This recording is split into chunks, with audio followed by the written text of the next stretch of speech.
false words, reproductive health care, right? Well, are you going to take care of that baby when they're born? How stupid can you get? How stupid can you get? So let's kill the baby because you think that somebody's not going to take care of them and then bring them into this world. And you're out there yelling in the streets, you're protesting. Crucify him. Crucify him. And then you got people standing at the abortions clinics in the front saying, no, don't crucify him. Don't crucify her. And then they get thrown in prison. They're going to jail.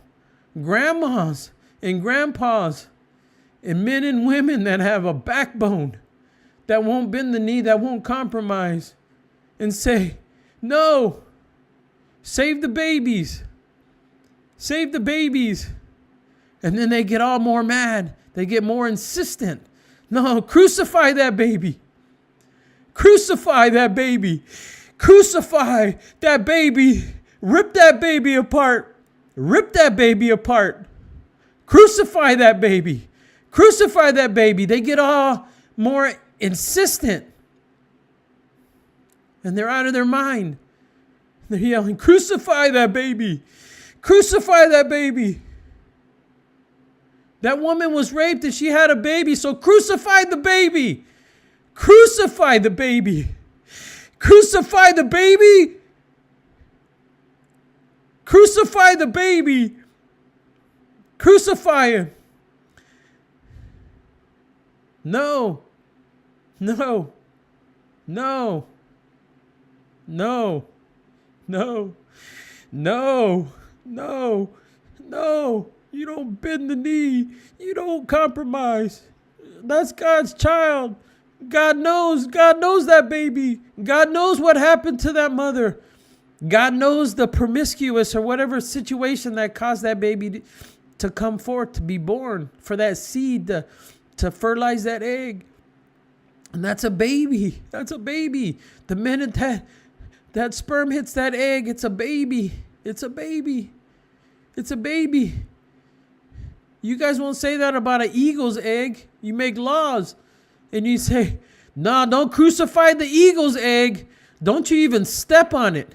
But when it comes to a human, a baby, crucify. Crucify that baby.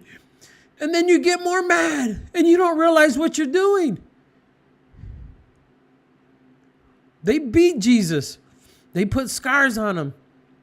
And they said, crucify him. And he had two criminals on each side of him. One blasphemy and says, save yourself if you call yourself the Son of God. But the other one says, listen, man, shut up. We deserve what we get. That's why we're here. Listen, that's repentance for that thief, for that criminal. That's repentance. That's repentance right there. When he said, we get what we deserve. That's why we're here. And then he called out to Jesus. He said, Jesus, remember me. And Jesus says, yes, today you'll be with me in paradise. He didn't go to church. He didn't get baptized. He didn't have the gifts of the Spirit. He repented. He repented. He couldn't bow the knee. He couldn't bow the knee, but he confessed with his mouth that Jesus was Lord. And he said, remember me, because he knew Jesus had a kingdom. He knew that was the Messiah that was hanging right next to him. And it's probably when he heard, he says, Father, forgive them for what they've done. They don't know. And the thief's like, who is this man? He's being crucified like us.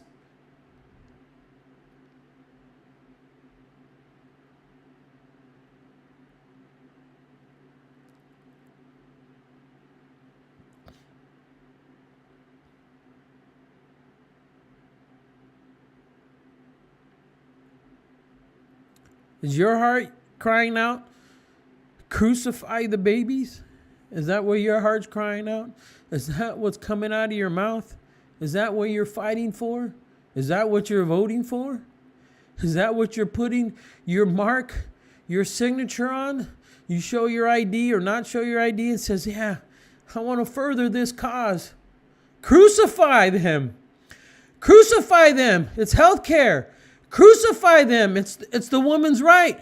Crucify the babies. Crucify. Crucify the babies. Crucify them.